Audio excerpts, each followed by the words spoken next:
Welcome to public TV news బులెటిన్ల ముందుగా headlines.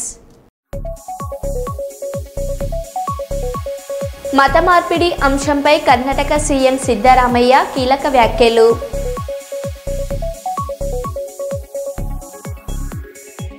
ప్రతి లైట్ పోల్పై సర్వే చేయాలని సీఎం రేవంత్ రెడ్డి ఆదేశం.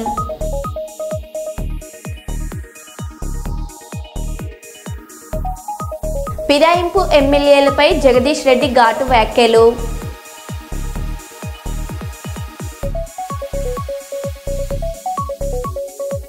దేవరుపుల మండలంలో లబ్ధిదారులకు చెక్కుల పంపిణీ చేసిన ఎమ్మెల్యే మామిడాల యశస్విన్ రెడ్డి.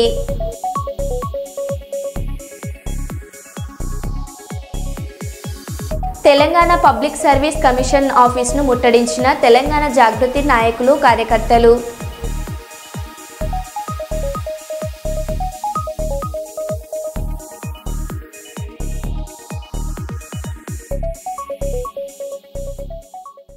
ఇక వివరాల్లోకి వెళ్తే, హైదరాబాద్ని పట్టించుకునేవాడు లేడు. ఒక మంత్రి లేరు, ఒక ఎమ్మెల్యే లేరు. హైదరాబాద్ గురించి అడిగేటోడు కూడా లేడు. జూబ్లీహిల్స్ ఉప ఎన్నికల కోసం 3 మంత్రులను పెట్టగలిగారు. కానీ వర్షాలతో ఇబ్బందులు పడుతున్న హైదరాబాద్ ప్రజల కోసం 3 మంత్రులను మాత్రం పెట్టలేకపోయారు అని ఆయన విమర్శించారు. మేము 36 ఫ్లైఓవర్లు కట్టాం, కానీ వీళ్ళు కనీసం రోడ్ల మీద బొక్కలు కూడా పూడ్చడం లేదు. ఈ నిర్లక్ష్యం వల్లే హైదరాబాద్ ప్రజలు నష్టపోతున్నారని కేటీఆర్ తీవ్రంగా విమర్శించారు. హైదరాబాద్ ప్రజల కష్టాల కోసం పోరాడేది ఎప్పటికీ బీఆర్ఎస్ పార్టీ మాత్రమే అని కేటీఆర్ స్పష్టం చేశారు. నిజంగా బాధ్యత గల ప్రభుత్వం అయితే ఇట్లాంటి వర్షాలు పడుతున్నప్పుడు సీరియస్గా పెద్ద ఎత్తున ఇబ్బందులు ఉన్నప్పుడు ప్రజలకు ఒక 3 మంత్రులను జూబ్లీహిల్స్ ఎలక్షన్లో పెట్టుడు కాదు, 3 మంత్రులను హైదరాబాద్ మొత్తంలో పెట్టి ఎక్కడ సమస్య ఉంటే అక్కడ పోయి పరిష్కారం చేస్తే ఒక గది ప్రభుత్వం అవుతుంది. ఆ పని మనం చేసినాం 10 ఏళ్ళు, వీళ్ళు చేయలేదు. సరే, మనం కట్టినట్టు వీళ్ళకు 36 ఫ్లైఓవర్లు కట్టే చేత కాకపోవచ్చు, కానీ కనీసం పొక్కలు ఊడ్చే తెలివి కూడా లేదా? కనీసం రోడ్ల మీద గుంతలు పడితే ఆ గుంతలు ఊడ్చే తెలివి కూడా లేదా? దయచేసి ఆలోచించండి. కర్ణాటక సీఎం సిద్ధరామయ్య మత మార్పిడి అంశంపై కీలక వ్యాఖ్యలు చేశారు. అక్కడ మీడియాతో మాట్లాడిన ఆయన, హిందూ మతంలో నిజంగా సమానత్వం ఉంటే అంటరానితనం ఎలా వచ్చింది? దాన్ని మేము స్పష్టించామా? ఇస్లాం, క్రిస్టియనిటీ సహా ఏ మతంలోనైనా అసమానతలు ఉండొచ్చు. మేం చెప్పకపోయినా, బీజేపీ చెప్పకపోయినా ప్రజలు కన్వర్ట్ అవుతారు. మతం మార్చుకోవడం వారి హక్కు అని స్పష్టం చేశారు. సీఎం చేసిన ఈ వ్యాఖ్యలు ప్రస్తుతం కర్ణాటక రాష్ట్రంలో తీవ్ర దుమారం రేపుతున్నాయి. ಸಮಾಜದಲ್ಲಿ ಎಲ್ಲರೂ ಸಮಾನತೆ ಇದ್ದಿದ್ರೆ ಯಾಕೆ ಕನ್ವರ್ಷನ್ ಆಗ್ತಾರೆ? ಸಮಾನ ಈಕ್ವಲ್ ಆಪರ್ಚುನಿಟೀಸ್ ಇದ್ದರೆ, ಸಮಾನತೆ ಇದ್ದರೆ ಯಾಕೆ ಅಸ್ಪೃಶ್ಯತೆ ಯಾಕೆ ಬಂತು? ನಾವು ಹುಟ್ಟಾಕಿದ್ವಾ? ಮುಸ್ಲಿಂ ಕ್ರಿಶ್ಚಿಯನ್ ಅಲ್ಲೂ ಇದೆ ಅಂತ ಹೇಳಿದಾರೆ, ಅಸಮಾನತೆ ಅಲ್ಲೂ ಇದೆ. ಯಾರ ನಾನು ಎಲ್ಲೇ ಇರಲಪ್ಪ, ಎಲ್ಲ ಕಡೆ ಇದೆ ಅಂತ. ಮುಸಲ್ಮಾನ್ ಧರ್ಮದಲ್ಲರೂ ಇರಲಿ, ಕ್ರಿಶ್ಚಿಯನ್ ಧರ್ಮದಲ್ಲರೂ ಇರಲಿ, ಇಲ್ಲಿದ್ದರೆ ಈಗ ನಾವು ಯಾರು ಕೂಡ ಅಥವಾ BJP ಅವರು ಯಾರು ಕೂಡ ಕನ್ವರ್ಷನ್ ಆಗಿ ಅಂತ ಹೇಳಿಲ್ಲ ಅಲ್ವಾ? ಕನ್ವರ್ಷನ್ ಆಗಿದ್ದಾರೆ. ಇಟ್ ಈಸ್ ದೇರ್ ರೈಟ್ ಅಲ್ವಾ? ಕನ್ವರ್ಷನ್ ಆಗೋದು ಅವರು ರೈಟ್. గ్రూప్ 1 అభ్యర్థులకు న్యాయం చేయాలని, వెంటనే జాబ్ క్యాలెండర్ విడుదల చేయాలని డిమాండ్ చేస్తూ తెలంగాణ పబ్లిక్ సర్వీస్ కమిషన్ కార్యాలయాన్ని తెలంగాణ జాగృతి నాయకులు, కార్యకర్తలు ముట్టడించారు. ఈ సందర్భంగా పరిస్థితి ఉధృతంగా మారడంతో జాగృతి నాయకులను పోలీసులు అరెస్ట్ చేశారు. అనంతరం వారిని నాంపల్లి సహా వివిధ పోలీస్ స్టేషన్లకు తరలించారు.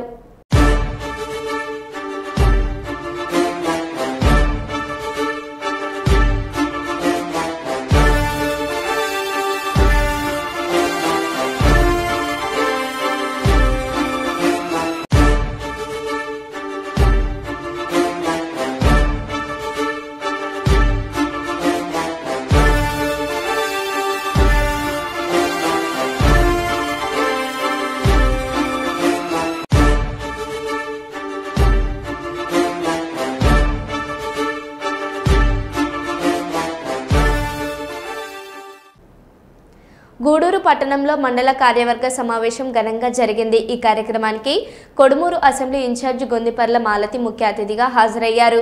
ఈ సమావేశంలో గూడూరు అర్బన్ రూరల్ అధ్యక్షులు Naveen Vedavyas, Venkatesh, state council member Gorantla గారు, పార్టీ నాయకులు కడియాల గజేంద్ర గోపాల్ నాయుడు, ప్రధాన కార్యదర్శులు వేణు, మధు, తారక్, రాంభూపాల్, బీజేవైఎం మండల ప్రధాన కార్యదర్శి ఆనంద్, కార్యకర్తలు శ్రీను, శంకర్, శివరాముడు తదితరులు పాల్గొన్నారు.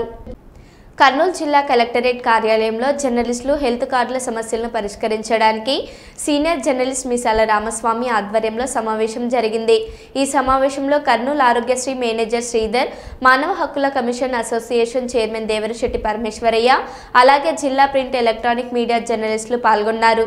జర్నలిస్టుల మిసాల రామస్వామి, వారణాసి ప్రసాద్, రవి, శ్రీను తదితరులు మాట్లాడారు. ప్రాబ్లం సాల్వ్ లేదంటే మా నెంబర్స్ ఉంటాయి సార్. టీమ్ లీడర్ కాడ నుంచి డిస్ట్రిక్ట్ మేనేజర్ కాడ నుంచి డిస్ట్రిక్ట్ కోఆర్డినేటర్ నెంబర్స్ అక్కడే డిస్ప్లే ఉంటాయి సార్. మీరు ఆన్ ద స్పాట్ మీరు కాల్ చేయండి సార్, మేము అడ్రస్ చేస్తాం.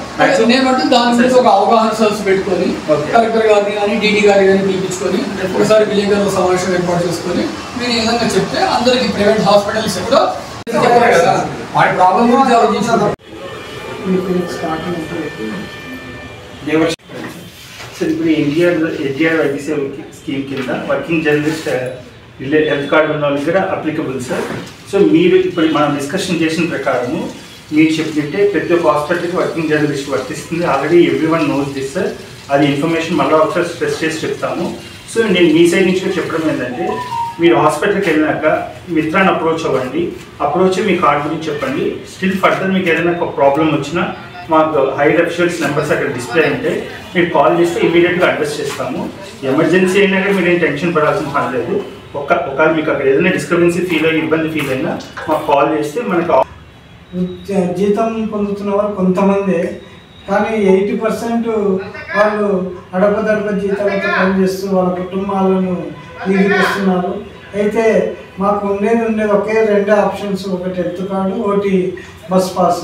అయితే కనీసం అవి ఇంప్లిమెంటేషన్ అంటే అవి పనిచేయడం విధానంలో కొంత వర్తింపు వచ్చేలాగా చర్య తీసుకోవాలని చెప్పేసి మేము కోరుతున్నాము.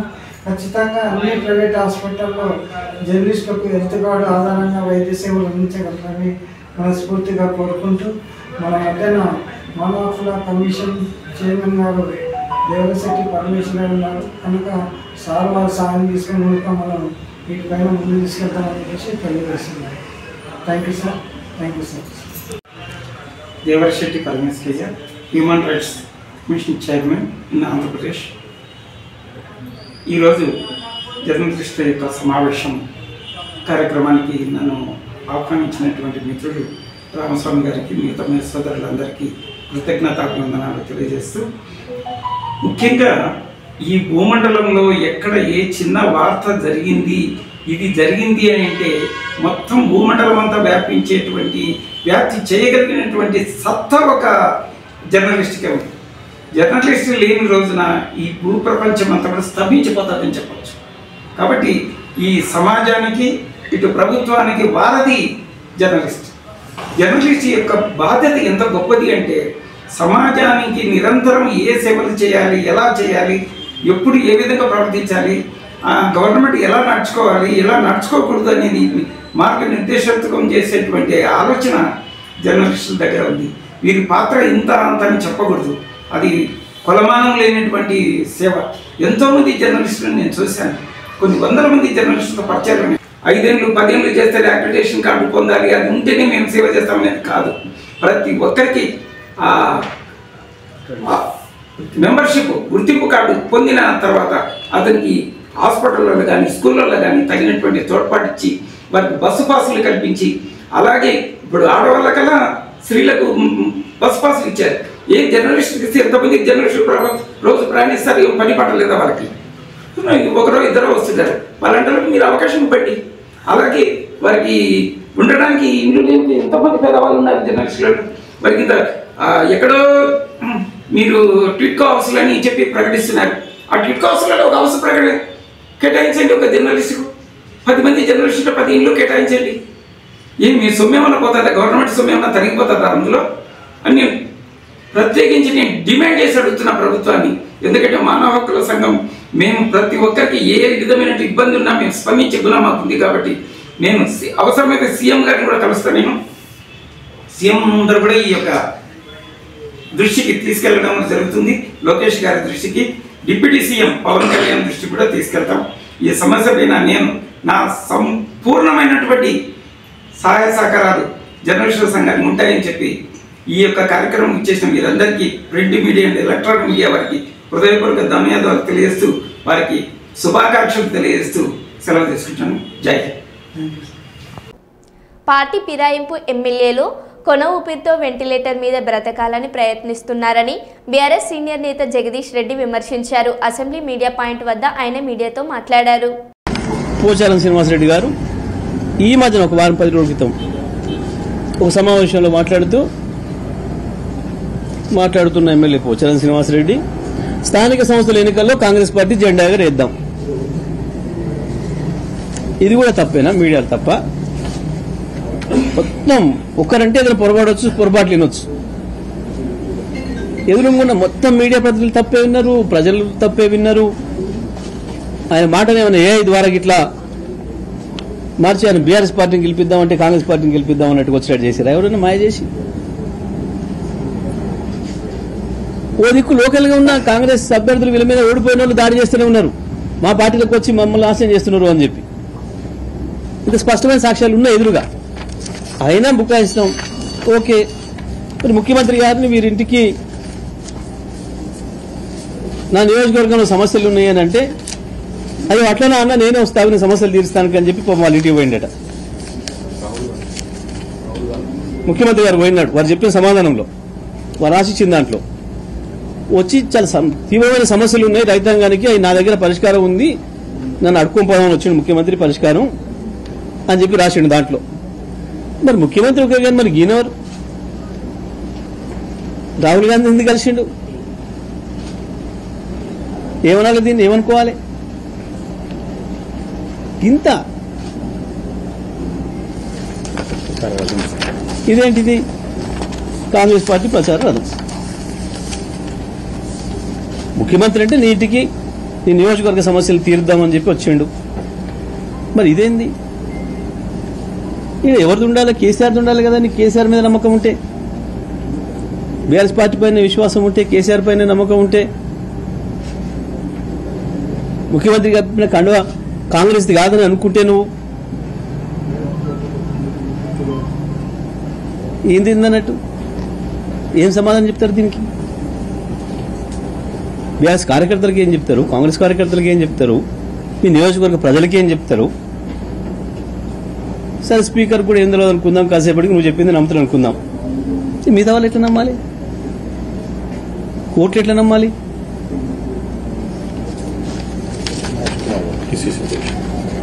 మరి వారిని అంటే అభివృద్ధి కలుస్తుంది, వీరిని ఎందుకు కలుస్తుంది?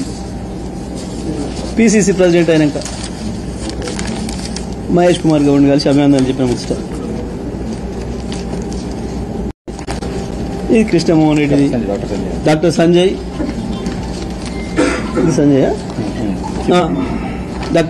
డాక్టర్ సంజయ్ పాపం ఇంకా చాలా ఆయన ఇచ్చిన దాంట్లో ఇన్ని అభివృద్ధి పనుల కొరకు నేను అడిగినా అని చెప్పి దాని కొరకు మాత్రమే పోయినా సడన్గా కండవ కప్పిండు ముఖ్యమంత్రి. నాకు తెలియదు అది కాంగ్రెస్ కండవ అని నేను అనుకోలే అని చెప్పి అమాయకంగా రాసిండు అందులో.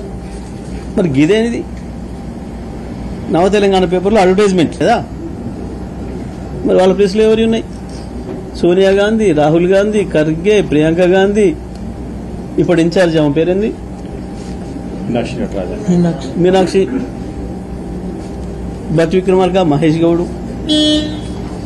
ఇదా బీఆర్ఎస్ పార్టీ పైన విశ్వాసం?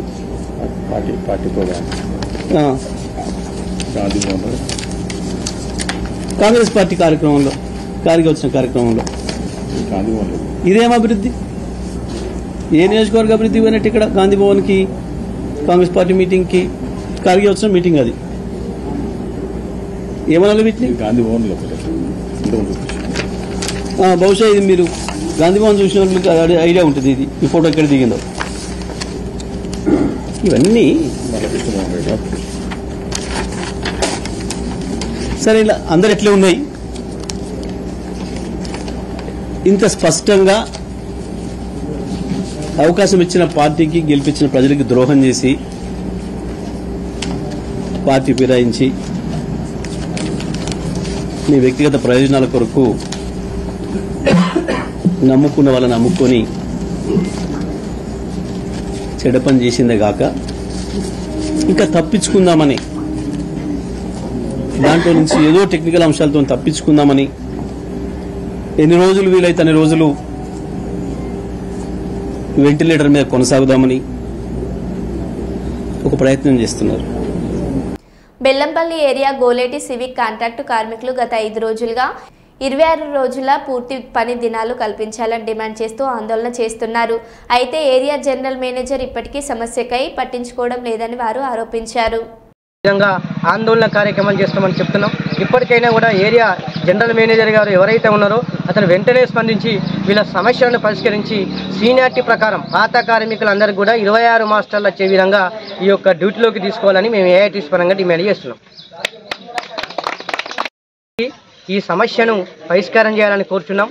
అలాగే గతంలో పాత టెండర్లో ఏ విధంగా అయితే ఉండేనో ఆ విధంగా మరి వీళ్ళ మాస్టర్లు పెంచి ఏరియా తగ్గించమని చెప్తాను. ఎట్టి పరిస్థితుల్లో కూడా ఏరియా తగ్గించడం లేదు. మరి ఏరియా తగ్గించినప్పుడు ఆఫీసర్లను కూడా తగ్గించాలి. ఆఫీసర్లు ఏసీ రూమ్లలో వండబెడుతూ లక్షల కోట్ల రూపాయల జీతం ఇస్తున్నట్టు సింగరేణి యాజమాన్యం కాంట్రాక్టు కార్మికులను మేము అందరం తగ్గించినాం, మాకు ఏరియా మొత్తం చిన్నగా అయిందని చెప్పి ఇలాంటి అవాళ్ళు చెప్పి కార్మిక వర్గాన్ని మోసం చేస్తాడు. ఈ సివిక్ డిపార్ట్మెంట్లో చేసినటువంటి కార్మికులు ఏదైతే గత 5 రోజుల నుంచి ఆందోళన కార్యక్రమాలు చేస్తుందో వీళ్ళకు ఏఐటీసీ పరంగా మేము సంపూర్ణ మద్దతు ఇస్తున్నాం. బెల్లంపల్లి ఏరియా గోలేటి సివిల్ డిపార్ట్మెంట్లో పనిచేస్తున్న ఈ సివిక్ కార్మికులు ఎవరైతే ఉన్నారో గతంలో వీళ్లకు నెలకు 26 మాస్టర్లు వచ్చేది. ఇప్పుడు కొత్తగా వచ్చిన టెండర్లలో వీళ్ళకు మాస్టర్లు కుదించడం వల్ల కార్మిక వర్గానికి అందరికీ కూడా అన్యాయం జరుగుతుంది. సింగరేణి యాజమాన్యం వెంటనే స్పందించి ప్రతి కార్మికునికి సీనియారిటీ ఉన్న ప్రతి కార్మికులు అందరికీ కూడా 26 మాస్టర్లు వచ్చే విధంగా చూడాలని ఏఐటీసీ పరంగా డిమాండ్ చేస్తున్నాం.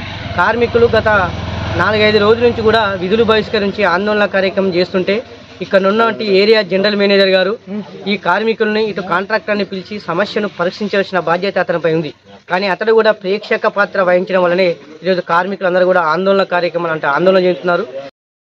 స్థానిక ఎన్టీపీసీ విక్టరీ షోటోకాన్ కరాటే అకాడమీకి చెందిన పలువురు విద్యార్థులు karate black belt grand championship 2025లో బంగారు, రజత, కాంస్య పథకాలను సాధించారు. వారిని మంగళవారం యూపీఎస్ దుర్గయ్యపల్లి పాఠశాలలో సమతా సైనిక్ దళ్ ఎన్టీపీసీ కమిటీ ఆధ్వర్యంలో సన్మానించారు. ఈ కార్యక్రమంలో సమతా సైనిక్ దళ్ రాష్ట్ర నాయకులు, సమతా ఫౌండేషన్ చైర్మన్ దంపతులు దుర్గం ప్రమీల, నాగేష్లు పాల్గొని విజేతలను అభినందిస్తూ శాల్వాలతో ఘనంగా సన్మానించారు. స్థాయి కరాటే పోటీల్లో మన రామగుండం చెందినటువంటి అన్నపూర్ణ కాలనీలో ఈ చుట్టుపక్కల ఉన్న ఏరియాలో పిల్లలందరూ కూడా 30 మంది దాకా గోల్డ్, సిల్వర్ మెడల్స్, ప్రశంస పత్రాలు గెలుచుకున్నందుకు చాలా ఆనందంగా ఉంది. చిన్నపిల్లలు అంటేనే మనకు ఒక అందరి దృష్టిలో ఒక మంచి స్వభావం, మంచి పిల్లలను చూస్తేనే మనకు ఆనందం కలుగుతుంది. ఇటువంటి ఇక్కడ ఉన్నటువంటి ఇప్పుడు ప్రజెంట్ అన్నపూర్ణ కాలనీలో మాస్టర్ గారు, రాము గారు, మరి సురేష్ మాస్టర్ గారు వాళ్ళ ఎంకరేజ్మెంట్ తోటి ఇంతమంది పిల్లలు అవార్డ్స్ గెలుచుకోవడం చాలా ఆనందంగా ఉంది. అలాగే పిల్లలకు సార్ చెప్పినట్టు మనం పిల్లలందరూ కూడా మనం అవకాశం వచ్చినప్పుడు ముందు అవకాశాలు చాలా వస్తూ ఉంటాయి. మనకి ఇంకా భవిష్యత్తు ఉన్నది. ముందు ఇంకా మీరు ప్రయత్నం చేస్తుంటేనే మరింత భవిష్యత్తులో ఉన్నత స్థాయికి వెళ్తారని మనస్ఫూర్తిగా కోరుకుంటూ అందరికీ జై భీమ్.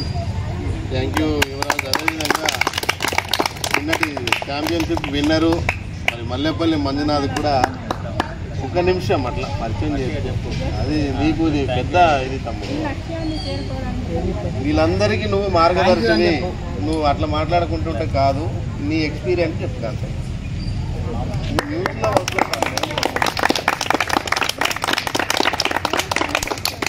చెప్పండి గట్టి అందరూ.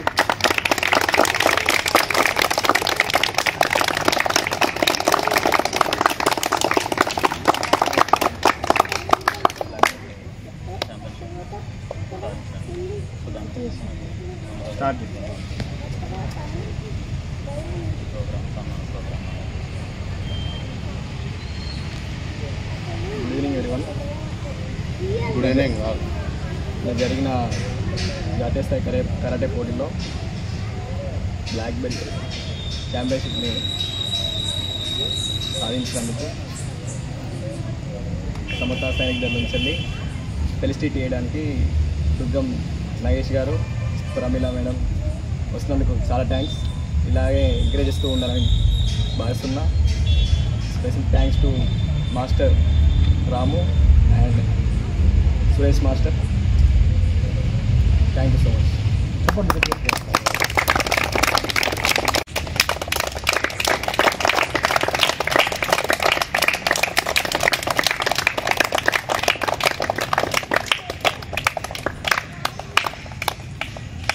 నిన్న జరిగిన జాతీయ స్థాయి టోర్నమెంట్లో మన ఎన్టీపీసీ విద్యార్థి మల్లెపల్లి మంజునాథ్ గ్రాండ్ ఛాంపియన్షిప్ సాధించిన విషయం తెలుసుకొని మన సమతా సైనిక్ దళ్ ఆర్గనైజేషన్ నుంచి దుర్గం నాగేష్ గారు, ప్రమీల గారు వారిని ఎంకరేజ్ చేసినందుకు వారికి ప్రత్యేకమైన అభినందనలు, కృతజ్ఞతలు సార్, ధన్యవాదాలు. ఇలాంటి ప్రోగ్రామ్స్ వల్ల పిల్లలకి ఎంకరేజ్మెంట్ ఉండి వాళ్ళు భవిష్యత్తులో ఇంకా మరిన్ని విజయాలు సాధించడానికి ఇంకా ముందు కష్టపడడానికి సిద్ధంగా ఉంటారు సార్. అండ్ పిల్లలకి ఇంకొక విషయం చెప్పాల్సింది ఏంటంటే మనం కష్టపడుతూ వెళ్తూ ఉండాలి అంతే. అవకాశాలు ఎప్పుడో ఒకసారి వస్తూ ఉంటాయి, దాన్ని చేజికి పెట్టుకోవడానికి మనం రెడీగా ఉండాలి. ఓకేనా? దానికి నిదర్శనం మన మంజునాథ్. డైలీ మార్నింగ్ ఈవినింగ్ ఇప్పటివరకు ఒక క్లాస్లో మిస్ చేయకుండా కూడా కష్టపడుతూ ఉంటాడు. సో దానికి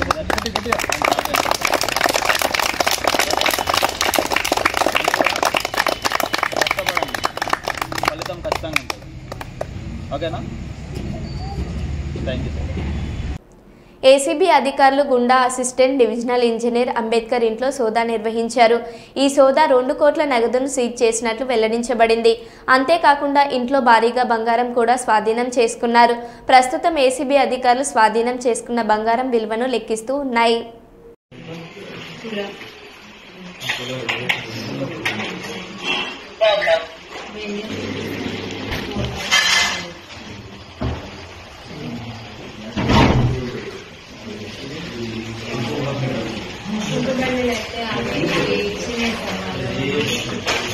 అది ఏదైనా ఏముంది మా పాప చూసినట్టు ఓడియం చూసినట్టు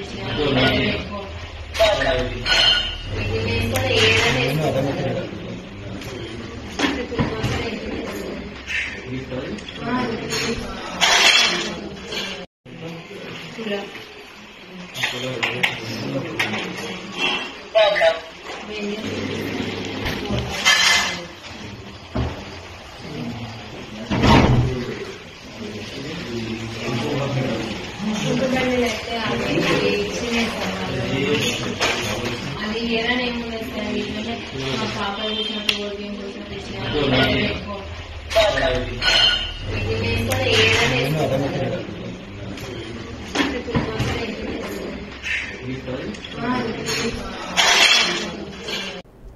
అజ్జీవన్ జీఎం ముఖ్య అతిథులుగా పాల్గొని అజ్జీవన్ ఏరియా నుండి నిర్వహించిన రెస్క్యూ పోటీలలో విజేతలుగా నిలిచిన వారిని అభినందించారు. జీఎండీ లలిత్ కుమార్ ఈ సందర్భంగా మాట్లాడారు. గడిచిన 54వ జోనల్ రెస్క్యూ కాంపిటీషన్లలో ఆర్జీవన్ ఏరియాకు ఒకటి రిలే ఈవెంట్లోను మరియు థియరీ ఈవెంట్లో 2 ప్రైజులు ఫస్ట్ ప్రైజులు రావడం జరిగింది. దాని గురించి యువకులైన ఆర్జీవన్ ఏరియా రెస్క్యూ టీంని అభినందించడం జరుగుతున్నది. అట్లా ఈ టీంలో అందరూ అధికారులు, సూపర్వైజర్లు, టెక్నీషియన్లు, ఉద్యోగులు ఈ టీంలో అందరూ కలిసి ఉన్నారు. ఈ సమిష్టి తత్వం అనేది ఎట్లా ఉంటుంది, టీమ్గా అందరూ కలిసి పనిచేయడం ఎట్లా లేదని వీరు నిరూపించారు. ఇదే రకంగానే వారి యొక్క ప్రతిభని చూపిస్తూ రెస్క్యూకి వారి సర్వీసెస్ని సింగరేణికి సర్వీస్ అందించాల్సిందిగా అభినందించడం అయింది. Thank you. పాలకుడే దొంగ అయినప్పుడు రాష్ట్రంలో నేరాలు ఎందుకు తగ్గుతాయి? పట్టపగలే నేరాలు జరుగుతున్నా మన హోంమంత్రికి మాత్రం చీమ కుట్టినట్టు లేదు. ప్రజల ప్రాణాలకు భద్రత కల్పించని ఈ కాంగ్రెస్ ప్రభుత్వం ఏమోకం పెట్టుకుని ఎన్నికల్లో ఓట్లు అడుగుతుందని బీఆర్ఎస్ నేతలు మండిపడ్డారు. ఒక్కటి గుర్తు పెట్టుకోండి, ఎన్నికల ముందే ఈ కాంగ్రెస్ నాయకులు కనిపిస్తారు, కానీ కలకాలం ప్రజలతో ఉండేది గులాబీ జెండానే అని స్పష్టం చేశారు.